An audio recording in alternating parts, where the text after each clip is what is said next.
Khurumjare, Times of Manipur TOMTV ki The Morning Talk Raising the Voice miyang tabiriba khwai punamako ahan mamaktada taram noksari. Ngasi imfan da phongba tongan ba paukse singi ahan malamaida kari karamba pauna mapungena yawbage habadu punna yengminase. Ahan bada SANALEIBAK. IM ki warusin purakpa amasung Manipur Assembly ki warif administrative setup hongdokpa yaro habo warif Cecil Hankre atopa pawamadana CAA Khongjang Kangkhalakle UP da police na kapada taruk sire habo pawsina SANALEIBAK ki mapung ba pawri atopa pawamadana K Ranjit Nagaland da tillage hiring aida Manipur gidamak sigani thorliba Khunja Singh state sentiment lengang na khanganing habo wafam hoigi assembly gi mifamda hoi keranjina fongdokpa wafam asisu SANALEIBAK ki mapung ba pawri atopa pawamadana sahi kunga mathoi gi manungda rape accused ama ko namara leire haina lauthokre atopa madana Zarkhan exit poll BJP gi lenga amu halakani haina dre haba pawsina SANALEIBAK ki mapung ba pawri mathangda Sangai Express Manipur ki saktam ngang na ba warep house na reform tokre haba pawsina Sangai Express ki banner headline loina piduna fongle atopa pawamadana ngangkhoi gi sayna ba loisinna ba sendata taksilagane haba minister N Birena ngarang pangthokiba akhoi gi assembly gi house ta thamgi wafam court todon fongle pawmi media gi thabak sing pantha haloi haba IPR minister Bisosina house ta thamgi pawsina Sangai Express ki mapung ba paw ere mathangda ponafam Ningtham mifam loisangre administration gi maong hongdanaba autonomy pidanaba amukasu lemna kre haba pawse su chap manana phongna phongi banner headline oiri Nagaland ga lamgi sayna ba lady ba sigi survey tongnaba sender da taksil lagani haba minister NB na house thangi wafam khoi ko toduna phongli barada leba missing yungi ayaba yaudana voters sanbagi ayaba pidanaba thabok paikali haba pawsina phongna phongi mapungoi ba pawri mathangda Cell Express Nomi humni satharakwa assembly gi ningtham mifam loisinkre NSN IM gi santing gi wari gi waroisinda Manipur gi apunba saktam administrative setup ta akai ba piba autonomy nem singba piba yaroi haina house na yena dana reform tokre ba pawsisu mapungoi ba banner headline oina yaure journalism gi pension lupa lising nipan family pension lupa lising manga da yauragani haiba IPR minister Bisosi gi wafam MPSC gi exam gi wato government na yengsin bi haiba opposition MLA Joy Kisan gi wafam yaure atopa paw amadana sahi chani surukpa matamsida Bangladesh tagi igi khongul liba lakre haba pawsna SL Express ki mapung eba paw oire mathangda lamjingba times sayena riba tungzoi gi lamgi matangda ngasi wari sanargani haba minister N Biren gi wafam ko tawduna fongle atopa paw amadana minority singi thadrak pan semfam mathong maram khangdre haba opposition MLA Joy Kisan gi wafam ko tawduna fongle atopa rajniti ga mari leba leina ba pawda ajoy jamwan ga semester ga unakre mathang sahi gi January tang 35 fawda minister reshuffle tawbi yai haiba gi wafam ko tawduna fongle atopa paw amadana senrada anoba makhangi fiber boat service hauragane haiba pawsina hoigi lamjing matans ki mapung oi ba pawri mathangda Ireipak Tungzoi lamgi sayenaba matangda sayenaba lairiba asi athuba matamda warosin puraknaba honaragani haiba pawsina Ireipak ki mapung oi ba pawri Naga Santi gi wari na Manipur gi administrative setup ta kahen bi yaro haba ware amuk ka hane Cecilan gre haba paw si su chap manana akhoi gi Ireipak te yauri tongan ba paw amadana CAB Saugatluba gi MP ani sokos notice thakre haba NPF ki Central Committee na hoigi Manipur da kariba MP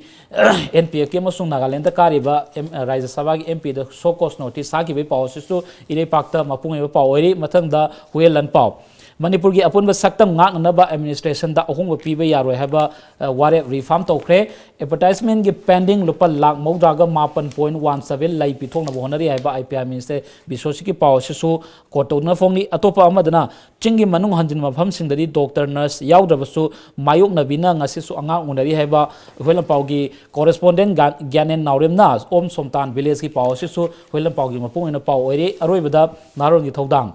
Framework Agreement na Manipur gi administrative setup ta ahongba amasung autonomy pibe yaroi haibagi resolution house na reform tokre haiba pawsi chamanana naron thodang gi mapung ba pawre mathangda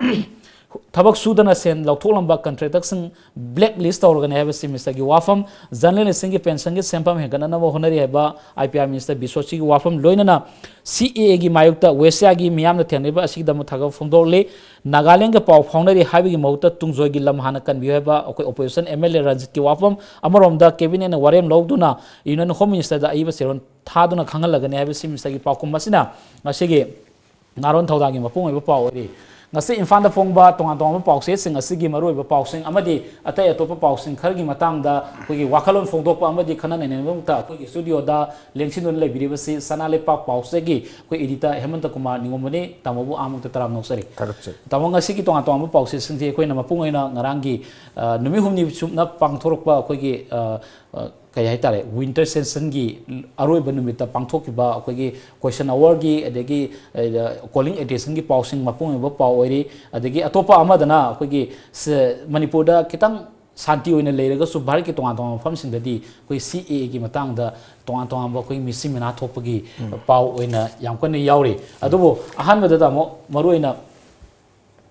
kogi atopa paw amada su kogi ngarangi kogi irang haiba tare ko CPI na all India go ina kogi kano togi basida su Manipur state ki CPI gi state secretary phakre haiba paw su yauri adubo tamo ahama mukta da pukasani wafam asi kogi territorial integrity gi wafam si amuka hana reform tokre haiba gi ki paw si yamna mapung oiba paw oina ngasigi ayamba paw si singi banner headline oina yauri adubo leiri film si akoi Manipur da yam chawba issue ani haiba tare ahamada akogi territorial integrity gi wafam issue leingai marak sida sep akoi CA se kep ki matang da amakakti akoi khara makai indhare na haiba yai adu atopa state tadi yam kana misi mina thoi adu akoi gi hujik si territorial integrity wafam si hujik si pending da lei kari lakadagi eba khangni marak sida ngarang gi pangthok ki ba house da amongna reform tokre haiba se akoi na tamu kamaina yengbe yai masi masina hena akoi da sesilan bagi mami ma tabra haiba kitang haiba अखोगी Manipur legislative assembly हाइबसी मियामगी ओइबा वारेप लोफमने अखोइना म्यूई लाख मरी मंगा तरा तिल्लगा कांगीमुंगदा नथगना खुमल लंपाकता नथगना अखोई कक्सिंगदा वारेप अमा लौबसे मदु मियामगी ओइबा वारेप नि हाइना डेमोक्रेसी दि लौति डेमोक्रेसी द मियामगी ओइबा वारेप नि ना लौरसी पार्लियामेंट द लौबो वारेप अमा और नथगना स्टेट असेंबली द लौबो वारेप अमा मसीने मरमदि अखोइना अखोगी एमएलए अखोगी मेंबर मैम कारबा हाउस के मेंबर सिंग से अखोगी मसीगी इंडियन कॉन्स्टिट्यूशन की मतुंगिना मियामगी म्यूटने ना हारिने मोसे अदुना मोइना हाउस द खनरी से लेपाके ओइबा वानी मियामगी वफमनेना अखोइना यामना लुमना लौरिनी अदुना असेंबली नथगा पार्लियामेंट हाइबसे अखोइना लाई अखोगी लाइसंग अमनी असेंग फम अमनी ना मयाम लौनरी से मियामगी वा खनबम ओइबनने अदुना ngarangi mphamda hoi logibo warep to Manipur miyamgi warep ni na khoi lobba ta bani lobba tu da mayam na pamami hoi Manipur government na madugi tu bill la moina puthoga government ki bill loina puthoga kanda hoi warep lo pam bani ado anyway yai ka squad speaker na ngarang mayam hoi honorable speaker na thamgri duni house warep lo have a ruling have late opposition have late house ki ni na ma house ki property ni na man hai do miyam gi warep ni na hari ne aduna ngarang hoi isuji pukhalai ba hoi kanu gi AK Mirabai Kumari AK Mirabai na mana pukhalakpa zero word pukhalakpa ni madu mangda question answer da RK Imon pukhalakpa lai badu khanana na nangida bani na answer de pijar ga su adu gi to warep long na ba taksalakpa du di AK Mirabai gi ni mana ha badu yam phajaba wahai ma pukhalai man akogi assembly da akhan na assembly ma kobi na kokomina demand tawi ado demand tabudu honorable CM na madugidu khanani adu ka hoi madugta assembly kawuni na mana kawre na haibum leibani na madu noma extend tobiu haibani ado special session oisi na haibani ado adugi wahaidu yam phajai adugi wahaidu ngang na ba government ki wahaidu ngang na ba thabak to onthoi haibadu ngang na ba akoi extend toksi noma extend toksi madugi damakta akoi business advisor committee phambi ona mana propose to bani ado speaker na haire noma sodhadragasu ngasi dum khanaba yai matam leigani na haraga ngarang si zero word pholakpado thawoina mana khogi karum pithoe khogi break pithoe kanda khogi house ki members in tana halle leader tana kanda statement ama nam mana pehle yam phajaba ruling ni asumba sumaina piba ruling speaker ki ruling ji yam tang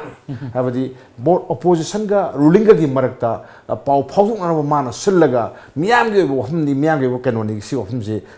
pi da bi aroi habagi mong da mana pien baje masi yam pho pot amani madu da pi bani ofum ji su kanoni speaker na anamba loin mak sandairaga mana akhoi puthor ko pora mani mamang sahi gi July kun go humdoi do or mane si pass to giba keno se nau na puthogum se hana gi puthok ki samane akhoi gi Manipur gi hojik lai ba administrative setup se kain ta honda ba haibam su yaure adagi di akhoi gi apun bagi saktam sunga kwa su yaure adagi di autonomy se kanam da akhoi gi kasagi territorial council gumba pibaga humse house na madu do yaroi to dana baina mamang sahida logi bu warep to amukana sesal se di farm to rasi na mana haiba poto adu da house na yana rakpani yam phajaba pot bani ana ngarang idu puari oi ba takak amani na akhoi na lobotai hana house na homlok warep lokre akhoi Manipur gi sigi nation IM ga akhoi India government ka waris khanaba sida Manipur da kari torka da ge me binary basigi matang da 3 times warep lor kanda ngarangi simgari pham to sim har ga di mairak sure hai tai ado yam phai ngarangi warep se tawdari warep si akhoi gi house ta tar ga leibadi yaroi da thadoi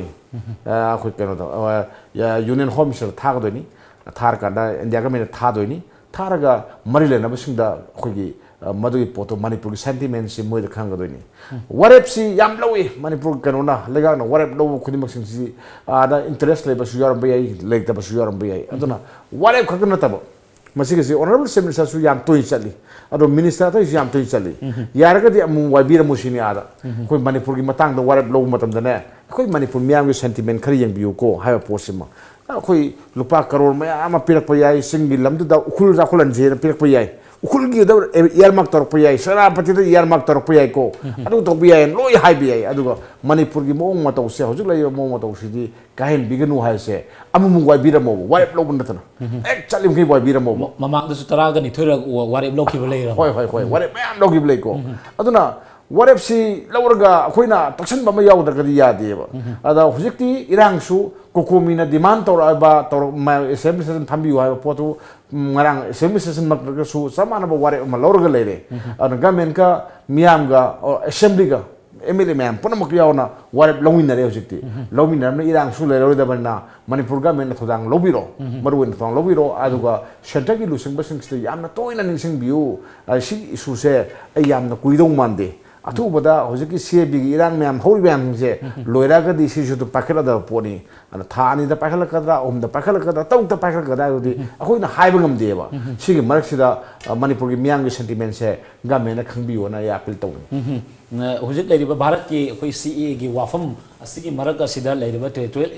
integrity gi wafam asi soidana loisalakpa yawe fibam leibani na Manipur sakana leiriba Manipur gi yun khangna center da khar maru oina taksin bagi tangai fadab lei haiba wafam duni tamona thambire se makata na Manipur da kitang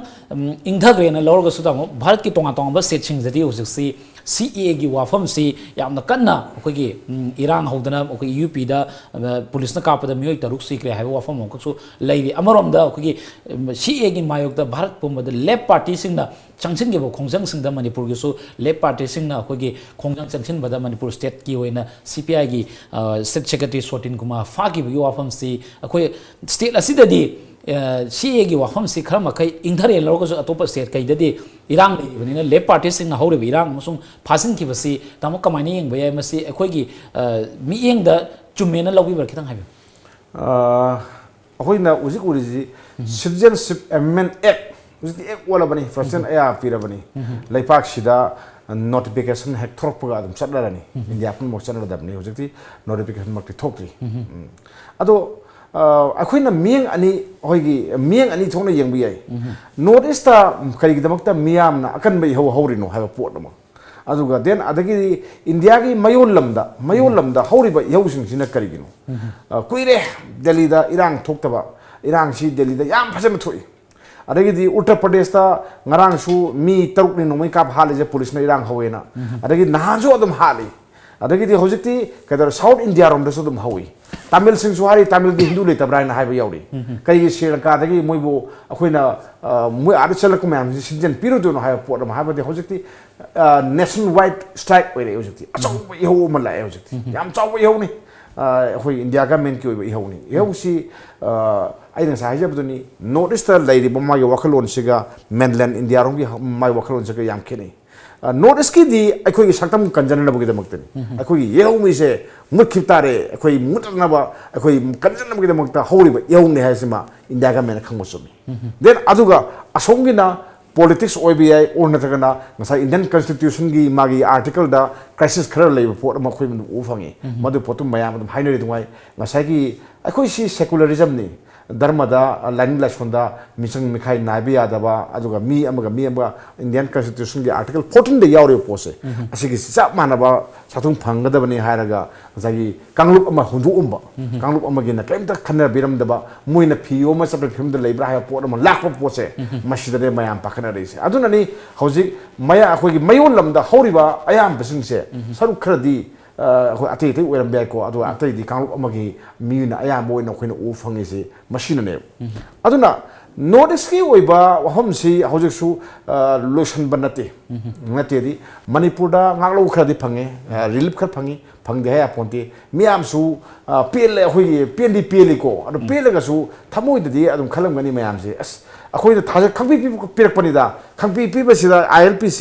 नेलाइन पार्मी system जे पिसलकपदगी अखोइ पुरा ngawoi वानेयो अदुगा मशीना capo पुरा थिंगनी हाइबदुदी ओया पोंते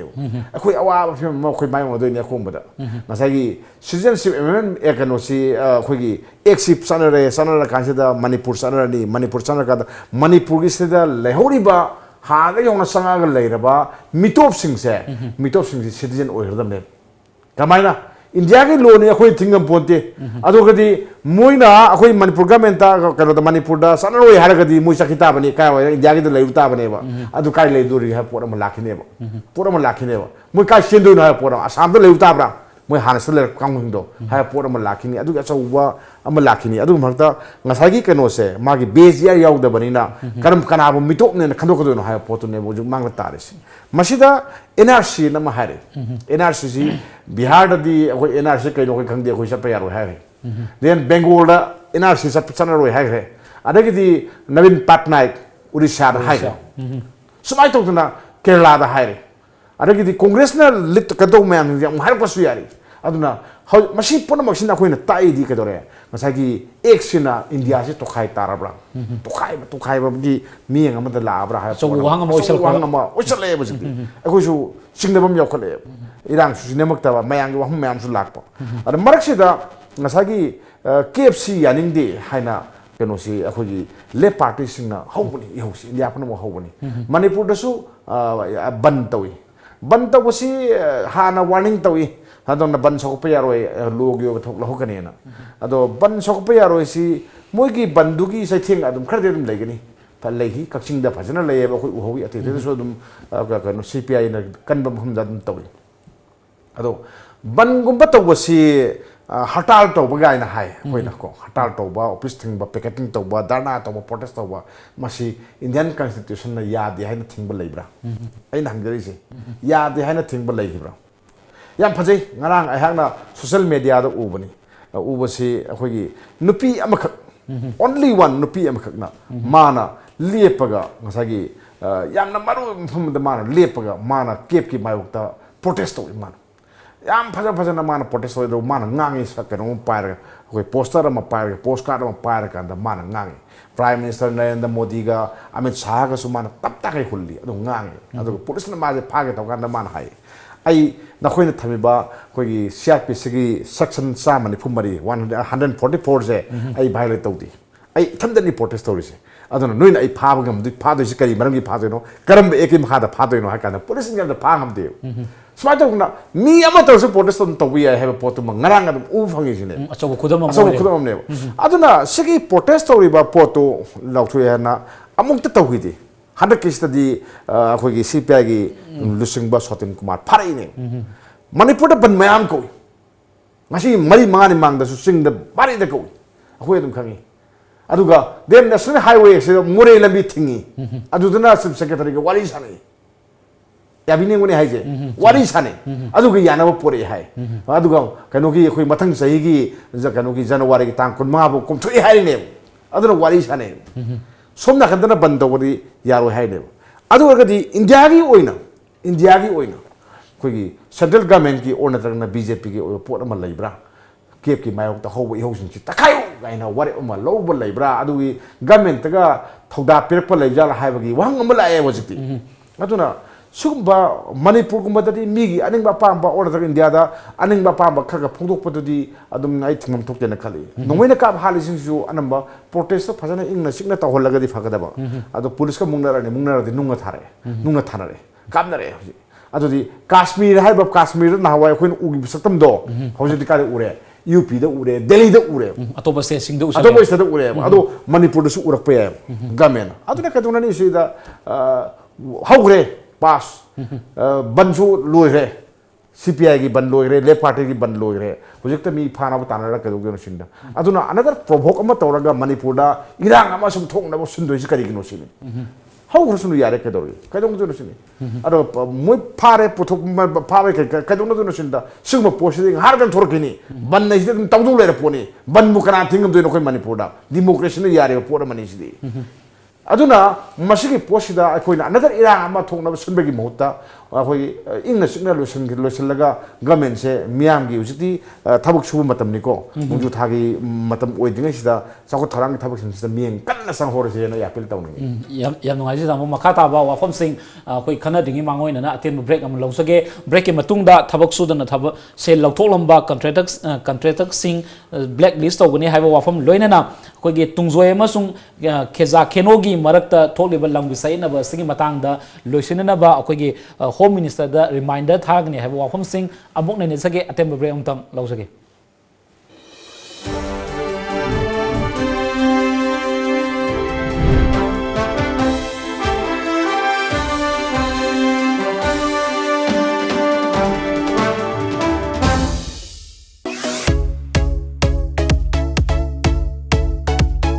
मणिपुर अहानब अमदी अदोंगी ख्वाइदगी पामजब satellite channel Times of Manipur TOMTV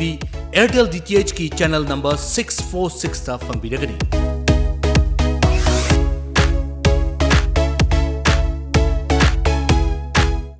खुरुमजरी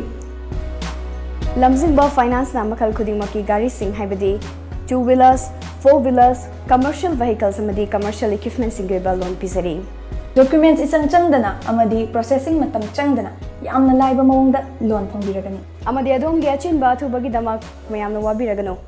मखल खुदिंगमकी गाड़ी के असु बंदान लौजरे क्रिसमस के ओइबा खदबा ऑफर सुपिजरी अकुपा मरोल गिदमक्ता लेंसिनबिरउ लमजिंगबा फाइनेंस नागामापा रिम्स रोड ऑपोजिट निटाइनंद टेंपल नत्रगना लमजिंगबा फाइनेंस उरिपोक हवम दीवान लेकाई अखोइगी फोन नंबर 6909959834 दा कांटेक्ट तोबिरो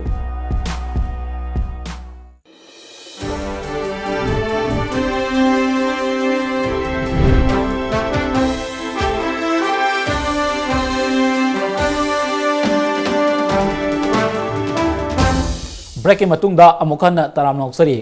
तमो मखाताना ngarang sathkiba khogi assembly mi fam de yamna maru oi wafam haibe tare khogi opposition MLA Kiran jina pukhalakpa khogi sayne ba tungjoi gi lamgi matang da pukhalakpa si yamna matang sabni na akoina nakalam de yengba yai maram di usuk si hanthaki Nagaland da pangthokkiba Hornbill festival gi venue ma fam oi rakiba khogi kheza keno haibe tare fact district ki makha da leiba agu Manipur gi na Senapati district ki tungjoi gi ani gi marak sida leiba khoi lamgi sayna basi loishinna ba khoi reminder makak semester na tharagani ai wafam si house ta thamgre du sayna wafam si khoi gi cabinet minister ahum na sawa hai tare high level committee ma sem da yengsal lure adu ba som gi site gi lawbo khong mayam ma tawre du Manipur gi lamgi sayna basi he he Manipur sum Nagaland hek thoki atopa amadana mu Manipur ga thangnari ba yumno nari ba Myanmar ga ani gi marak si hek lamgi sayna basi he hek thoy adu sayna ba gi wafam si he hek la akanda state sakas ni hek ningsing ba adu ge hek laktragadi tumine hek lesson gi ba masina akhoi gi state ki lamgi saruk se hek mang ba gi fiba mama leba si da mo kamai ni yeng ba ya aduga leidi ba akhoi gi chief minister na hai wafam si reminder tharagani haibani thare haibana te reminder tharagani haibasi chief minister na khumbagi paukumsi matik sai na lobi bra kitang haiba ngarangi akhoi house ta nainaki ba poto akhoi pon maki kamsuni state ki kamsuni yamna akhoi matang yam sab hai tari yam sab dan akhoi honorable MLA akhoi kangujam ranjit na mana hai ba point si Minister loina sangdokpa ai ngamgidena ai khali ko tawbodo mana pukhalakwa wafum yam phaje pukhalai si ahogi kanoni sam apik kano khara kangbu kharana ahogi magi iho malai mogi nongmai sindonda ahogi Manipur gi lamse Nagaland da tille ahogi Nagaland gi naga oijergi haiba kholaw ma mayam malai ni ahogi pan naga sengbani haiba kholaw malai ni sida border da leiribo ko border da leiribo kangbu amana akoi Manipur gi lam chi mamang beyaroina laurei bu kholaw asi aduk sigi sentiment se gamena khangbra sini hangi sini khangbra sini khangagadi noi kedolei hai posima yamang ado gamen ki maikai dagi mana khumme honorable minister na masigi se khangi hanadi status ko leina si na haibadagi akhoi Manipur gi MR leirambadu post lokhukrabani aduga khara handoga thamen hai mana hando thamen hai ado hausi adugi status ko leina si na haina re wali sana re matona re Manipur gi kango matimama Nagaland gi semni se unaru yaure committee sigi chairman sin yaure de khona weraga mansalaga unaru re have post yaure adagi kano gi surveyor general gi kango su laga lam on gre do lam olibai kando yandu gi report e khoidam pirak te hai ado di iho hoba pot ma khoi ui ngam khaida maraksida foi ui aduga MLA na mana pukhalai ba pot da hai committee ema government ki committee ema leire hai committee tu kana yawe ha kanda ngasagi civil society organization kangu gi hadagi misu yawi hai adu dai moja kada yawe anigum yawi hai yawe do meeting hek committee sengi bedo madai ngasi bo meeting simoi baton torokte invitation torokte hai adu di mina hai do ngasagi baton torokte committee do yawi bo mi do na haira abne MLA do haira ni mana house ngarang maming pala thamine ai maga unrei mana smai tok do na haira hai do mi do gi wadu MLA do na phongdor abne karigino committee ma semaga mi committee do yaw members sing yaw na khanadri se karigino hairagadi Manipur government ngamkai nusi ngamkai ngakadi haipsi miam ge wahang ngambat leitabra chi lai adagidi Manipur gi na kamai tawre akhoi na ureisda MR bo lokthoe akhoi kaim saya ro yenari ne yam tawde aduga mi na kamai tawre water supply scheme thamjale dam sajale then police outpost sajale regi medical gi ana line sang sajale khum tasale yenari ba phamda electrification toksale aduga akhoi phamdana yeng leire aduga akhoi gi lamni na kamai claim tawgori ge ba adudi mi gi ngasagi akhoi ke tungjoy khunjasana kari khalam gani Manipur government na akhoi aduni akhoi na kono da viral da chalna social media da alam na kana lawdo na khoi na Manipur na noi na ada di pangana ngang ni natra ada table da di phai da hai ni ada khana na di phai da hai adu noi na khoi gi lamjibu noi na kanbiri bra ngapiri bra akhoi shir ju sini hai du ne chine sentiment to ayo ro pot amane adu government ki magi hona basi yang watra ai na khanbada some haiba akhoi yumlona riba station ga pho mari thamba pami ahoi diplomatic oiba moong da wari sanarga losanba pami hai ado diplomatic oiba moong da wari saraba ya badu kamai chado no sini mina ahoi Manipur gi district amagi kanogi SP gi makha da force thamjale aduga mina khun tasan gragan da ahoi da kamai hando haidu no resau sajale ne ba ado ahoi kamai hando haidu no ba adu wargadi ahoi di ai di masi pose ngang sungang nasi aduga akhoi gi su yade hai pora ma tahom thotro aduna ni ngasai gi tungjo gi khunja sing jina mai thar do asangala mai thar do adu khangga da bane adu khangu sine bo Manipur ngam kai si Manipur ga me na ngai bra order da kana mawi khunja sing na ngai bra do khabiyo bo poto fibam sida da mo chief minister na akhoi gi reminder ma thagane si matang sablu na reminder si listen lak thabi hai ado honorable MLA na ngara haibu su yam sami reminder thabang hak na tana amutang su unabiyo do si akan nam tung unabiyo si matang da na taga di yara roi no koi yam soe koi lam si yam mange oje ma'am hainari dungai akoi gi Juko Valley gi matang da adagi den adagi Jesami gi matang da Melori khunga khoi ga tongnari sini ha tongnari sini ado moi gi di tongnabo khudimak se people la tongnabo khudimak sing se yena ba sing se moi gamen yawe spy yaw kani police yaw kani every yaw kani akhoi gi yaw da bi ne ba tori sing se no myam khanaro hana injal laga aduga sini ay yam yan ndi Manipur gi sapun bagi saktam ngakada bani ꯀꯟꯒꯗꯕꯅꯤ ꯑꯩꯈꯣꯏ ꯀꯥꯏꯕ ꯌꯥꯔꯣꯏ ꯍꯥꯏꯔ ꯀꯥꯟꯗ ꯆꯤꯡꯃꯤ ꯅꯤꯡꯁꯤꯡꯉꯛꯄ ꯇꯥꯡꯈꯨꯜ ꯅꯤꯡꯁꯤꯡꯉꯛꯄ ꯃꯥꯑꯣꯏ ꯅꯤꯡꯁꯤꯡꯉꯛꯄ ꯁꯤꯅꯦꯕ ꯑꯩꯈꯣꯏꯅ ꯇꯧꯔꯤꯁꯤ ꯅꯠꯇ꯭ꯔꯥ ꯑꯗꯨꯒ ꯁꯤꯒꯨꯝꯕ ꯃꯇꯥꯡꯗꯅ ꯃꯅꯤꯄꯨꯔ ꯃꯤꯌꯥꯝꯁꯤꯅ ꯕꯦꯛ ꯇꯧꯗꯦꯕ ꯀꯔꯤꯒꯤꯅꯣ ꯍꯥꯏꯕ ꯄꯣꯠ ꯑꯃ ꯍꯪꯗꯦꯕ ꯃꯁꯤ ꯁꯤꯚꯤꯜ ꯁꯣꯁꯥꯏꯇꯤ ꯑꯣꯔꯒꯅꯥꯏꯖꯦꯁꯟꯁꯨ ꯃꯤꯠꯌꯦꯡ ꯆꯪꯒꯗꯕꯅꯤ ꯒꯃꯦꯟꯅ ꯐꯣꯡꯗꯣꯛꯇꯧ ꯌꯥꯕ꯭ꯔꯣ ꯃꯣꯏꯅ ꯇꯨꯃꯤꯟ ꯂꯩ ꯌꯥꯕ꯭ꯔꯣ ꯁꯤ ꯍꯥꯏꯒꯗꯕꯅꯤ ꯑꯩ ꯊꯝꯖꯒꯦ ꯇꯥꯃꯣ ꯃꯇꯝꯁꯤ ꯂꯣꯏꯁꯤꯜꯂꯛꯄꯒ ꯂꯣꯏꯅꯅ ꯑꯔꯣꯏꯕ ꯑꯣꯏꯅ ꯊꯕꯛ ꯁꯨꯗꯅ ꯁꯦꯜ ꯂꯧꯊꯣꯛꯂꯝꯕ ꯀꯟꯇ꯭ꯔꯦꯛꯇꯔꯁꯤꯡ ꯕ꯭ꯂꯦꯛ ꯂꯤꯁ ꯇꯧꯒꯅꯤ ꯍꯥꯏꯕꯒꯤ ꯑꯩꯈꯣꯏꯒꯤ MOBCC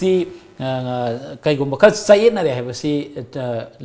ꯁꯔꯀꯥꯔ ꯂꯨꯆꯤꯡꯂꯤꯕ ꯆꯤꯐ ꯃꯤꯅꯤꯁꯇꯔꯅ ꯍꯥꯎꯁꯇ ꯌꯥꯖꯈꯤꯕꯒꯤ ꯋꯥꯐꯝꯁꯤꯡ ꯉꯔꯥꯡꯁꯤ ꯏꯐꯣꯡ ꯐꯣꯡꯅ ꯎꯔꯦ ꯍꯥꯏꯔꯤꯕ MOBCC ꯃꯥꯏꯅꯣꯔꯤꯇꯤꯁꯤꯡꯒꯤ ꯌꯥꯏꯐꯅꯕ ꯇꯧꯕ ꯗꯤꯄꯥꯔꯠꯃꯦꯟꯁꯤꯗ ꯆꯌꯦꯠꯅꯔꯦ ꯀꯩꯒꯨꯝꯕ ꯈꯔꯗꯤ ꯑꯔꯥꯟꯕ ꯇꯧꯔꯦ ꯍꯥꯏꯕꯁꯤ ꯆꯤꯐ ꯃꯤꯅꯤꯁꯇꯔ ꯑꯃ ꯑꯣꯏꯅ ꯍꯦꯠ ꯑꯃ ꯑꯣꯏꯅ ꯌꯥꯖꯔꯦ ꯍꯥꯏꯕꯁꯤ ꯍꯥꯎꯁꯇ ꯊꯝꯈ꯭ꯔꯦꯕ ꯐꯤꯕꯝꯁꯤꯗꯗꯤ ꯑꯩꯈꯣꯏꯒꯤ ꯍꯦꯠ ꯑꯃ ꯑꯣꯏꯅ ꯗꯤꯄꯥꯔꯠꯃꯦꯟ ꯑꯃꯗ ꯑꯁꯣꯏꯕꯁꯤ ꯊꯤꯒꯠꯄꯒꯤ ꯃꯍꯨꯠꯇ ꯑꯦꯛꯁꯟ ꯂꯧꯈꯠꯄꯒꯤ ꯃꯍꯨꯠꯇ ꯗꯤꯄꯥꯔꯠꯃꯦꯟꯁꯤꯗ ꯑꯁꯣꯏꯕ ꯂꯩꯔꯦꯅ ꯌꯥꯖꯔꯦ ꯍꯥꯏꯕ ꯋꯥꯐꯝꯁꯤ ꯃꯥꯒꯤ ꯁꯔꯀꯥꯔꯁꯤꯒꯤ ꯑꯦꯛꯇꯤꯚꯤꯇꯤ ꯃꯥꯒꯤ ꯃꯄꯥꯡꯒꯜ ꯃꯥꯒꯤ ꯇꯧꯕ ꯉꯝꯕ ꯁꯛꯇꯤꯁꯤ ꯆꯨꯝꯅ ꯆꯠꯂꯤꯕ꯭ꯔꯥ ꯍꯥꯏꯕꯁꯤꯗ ꯑꯃꯨꯛ ꯀꯃꯥꯏꯅ ꯌꯦꯡꯕꯤ ꯌꯥꯝ ꯐꯖꯩ ꯑꯩꯈꯣꯏꯒꯤ ꯗꯦꯃꯣꯀ꯭ꯔꯦꯁꯤꯒꯤ ꯃꯆꯠ ꯑꯃꯅꯤ ꯉꯔꯥꯡ ꯑꯩꯈꯣꯏꯒꯤ ꯆꯤꯐ ꯃꯤꯅꯤꯁꯇꯔꯅ ꯐꯣꯡꯗꯣꯛꯏꯕ ꯋꯥꯐꯝꯗꯣ ꯃꯥꯅ ꯌꯥꯔꯛꯏꯗꯣ MOBCC ꯄꯔꯝ ꯆꯨꯝꯗꯕ ꯃꯌꯥꯝ ꯑꯃ ꯇꯧꯔꯦ ꯍꯥꯏꯕꯁꯦ ꯂꯩꯉꯥꯛꯁꯨ ꯈꯪꯉꯦ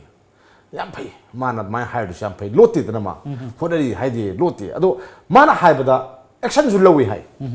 ꯑꯦꯛꯁꯟꯁꯨ ꯃꯌꯥꯝ ꯂꯧꯏ ꯍꯥꯏ ꯃꯥ ꯃꯁꯥꯅ ꯍꯥꯏꯔꯛꯄꯅꯤꯀꯣ ꯃꯥ ꯑꯦꯛꯁꯟꯁꯨ ꯂꯧꯈ꯭ꯔꯕꯅꯤ ꯍꯥꯏ ꯑꯗꯨꯒ ꯑꯇꯣꯞꯄ ꯑꯃꯅ ꯃꯥꯅ ꯍꯥꯏꯔꯤꯁꯤꯗ ꯉꯁꯥꯏꯒꯤ ꯁ꯭ꯀꯣꯂꯥꯔꯁꯤꯞꯀꯤ ꯄꯣꯠꯁꯤꯗ ꯃꯍꯩꯔꯣꯏ ꯅꯠꯇꯕ ꯃꯌꯥꯝꯗꯁꯨ ꯁ꯭ꯀꯣꯂꯥꯔꯁꯤꯞ ꯄꯤꯕ ꯊꯦꯡꯅꯔꯝꯃꯦ ꯊꯤꯔꯨꯀꯥꯟꯗ ꯌꯥꯎꯔꯝꯗꯦ ꯑꯗꯨ ꯀꯅꯥꯅ ꯍꯥꯏꯔꯤꯅꯣ ꯍꯥꯎꯁꯀꯤ ꯂꯤꯗꯔꯅ ꯍꯥꯏꯔꯤꯅꯦ ꯑꯗꯣ ꯃꯥ ꯂꯣꯠꯁꯟꯗꯦꯕ ꯃꯥꯒꯤ ꯗꯤꯄꯥꯔꯠꯃꯦꯟꯁꯤ ꯂꯣꯠꯇꯦꯕ ꯑꯗꯣ ꯂꯣꯠꯇ꯭ꯔꯒꯗꯤ ꯍꯨꯔꯥꯟꯕꯗꯨ ꯃꯥꯅ ꯁꯨꯝ ꯌꯣꯛ ꯌꯥꯄꯣꯟꯇꯦꯅꯦ ꯀꯩꯅꯣꯝ ꯁꯣꯏ ꯇꯧꯔꯛꯀꯅꯤ ꯑꯗꯨꯅꯤ ꯃꯥꯅ ꯍꯥꯏꯔꯤꯗꯣ ꯀꯩꯅꯣꯝ ꯁꯣꯏ ꯇꯧꯅꯤ ꯑꯩꯅ ꯃꯗꯨꯒꯤꯗꯣ ꯃꯤꯌꯦꯡ ꯆꯪꯉꯤ ꯑꯩ ꯈꯪꯉꯤ ꯈꯪꯗꯦ ꯍꯥꯏꯕꯗꯨ ꯅꯠꯇꯦꯕ ꯑꯩ ꯌꯦꯡꯁꯤꯟꯖꯒꯦ ꯍꯥꯏꯕ ꯅꯠꯇꯦꯕ ꯑꯩ ꯈꯪꯉꯤ ꯑꯩ ꯈꯨꯠ ꯊꯥꯔꯤ ꯇꯧꯅꯤ ꯍꯥꯏꯔꯤꯅꯦꯕ ꯑꯗꯨꯒ ꯂꯩꯕꯥꯛꯀꯤ ꯃꯤꯌꯥꯝꯒꯤ ꯃꯔꯟꯕꯨ ꯂꯨꯄꯥ ꯃꯥꯡ ꯌꯥꯕ꯭ꯔꯣ ꯑꯗꯨꯅ ꯒꯃꯦꯟꯅ ꯁꯣꯏꯅ ꯊꯕꯛ ꯇꯧꯔꯛꯀꯅꯤꯅ ꯈꯜꯂꯤ ꯁꯤꯒꯤ ꯃꯇꯥꯡꯗ ꯉꯔꯥꯡ ꯍꯥꯎꯁꯇ ꯑꯣꯅꯔꯦꯕꯜ MLA ꯖꯣꯏ ꯀ꯭रिꯁꯟꯅ ꯑꯩꯈꯣꯏꯒꯤ ꯃꯤꯌꯥꯝꯒꯤ ꯃꯤꯠ ꯅꯥꯀꯣꯡ ꯑꯣꯏꯍꯟꯅꯅꯕ ꯍꯥꯎꯁꯀꯤ ꯄ꯭ꯔꯣꯄꯔꯇꯤ ꯑꯣꯏꯍꯧꯅꯅꯕ ꯒꯃꯦꯟꯅ ꯀꯔꯤ ꯀꯔꯤ ꯇꯧꯔꯤꯒꯦ ꯀꯥꯏꯅ ꯃꯤꯠꯌꯦꯡ ꯆꯪꯉꯛꯏꯕ ꯄꯣꯠꯁꯦ ꯌꯥꯝ ꯐꯖꯕ ꯑꯩꯈꯣꯏ ꯑꯦꯁꯦꯝꯕ꯭ꯂꯤꯒꯤ ꯃꯆꯠ ꯑꯃꯅꯦꯅ ꯊꯝꯖꯒꯦ ꯁꯨꯃꯥꯏꯅ ꯑꯇꯣꯞꯄ ꯗꯤꯄꯥꯔꯠꯃꯦꯟꯁꯤꯡꯗꯁꯨ ꯑꯁꯣꯏꯕ ꯂꯩꯕꯁꯤꯡꯁꯤ ꯌꯦꯡꯁꯤꯟꯕ ꯑꯃꯁꯨꯡ ꯃꯇꯤꯛ ꯆꯥꯕ ꯑꯩꯈꯣꯏꯒꯤ ꯑꯦꯛꯁꯟ ꯂꯧꯈꯠꯄꯒꯤ ꯇꯉꯥꯏꯐꯗꯕ ꯂꯩꯕ ꯋꯥꯐꯝꯗꯨꯅꯤ ꯇꯥꯃꯣ ꯊꯝꯕꯤꯔꯤꯁꯤ ꯉꯁꯤ ꯅꯣꯡꯃꯒꯤ ꯑꯌꯨꯛꯇ ꯐꯣꯡꯕ ꯇꯣꯉꯥꯟ ꯇꯣꯉꯥꯟꯕ ꯄꯥꯎꯆꯦꯁꯤꯡꯒꯤ ꯃꯔꯨꯑꯣꯏꯕ ꯄꯥꯎꯁꯤꯡ ꯑꯃꯗꯤ ꯑꯇꯩ ꯑꯇꯣꯞꯄ ꯄꯥꯎꯁꯤꯡꯒꯤ ꯃꯇꯥꯡꯗ ꯁꯅꯥꯂꯩꯕꯥꯛ ꯄꯥꯎꯆꯦꯒꯤ ꯏꯗꯤꯇꯔ ꯑꯩꯈꯣꯏꯒꯤ ꯍꯦꯃꯟꯇꯀꯨꯃꯥꯔ ꯅꯤꯡꯒꯣꯝꯕꯅ ꯋꯥꯈꯜꯂꯣꯟ ꯀꯌꯥ ꯐꯣꯡꯗꯣꯛꯄꯤꯔꯝꯕ ꯑꯃꯗꯤ ꯐꯖꯕ ꯁꯖꯦꯁꯟ ꯀꯌꯥ ꯊꯝꯕꯤꯔꯝꯕꯒꯤꯗꯃꯛ ꯇꯥꯃꯣꯕꯨ ꯉꯝꯈꯩ ꯂꯩꯇꯅ ꯊꯥꯒꯠꯄ ꯐꯣꯡꯗꯣꯛꯆꯔꯤ ꯉꯁꯤꯒꯤ ꯑꯣꯏꯅꯗꯤ ꯇꯣꯝ ꯇꯤꯚꯤꯒꯤ ꯗ ꯃꯣꯔꯅꯤꯡ ꯇꯣꯛ ꯔꯦꯖꯤꯡ ꯗ ꯚꯣꯏꯁ ꯃꯤꯠꯌꯦꯡ ꯇꯥꯕꯤꯔꯤꯕ ꯈ꯭ꯋꯥꯏ ꯄꯨꯝꯅꯃꯛꯄꯨ ꯑꯃꯨꯛ ꯍꯟꯅ ꯈꯨꯔꯨꯝꯖꯔꯤ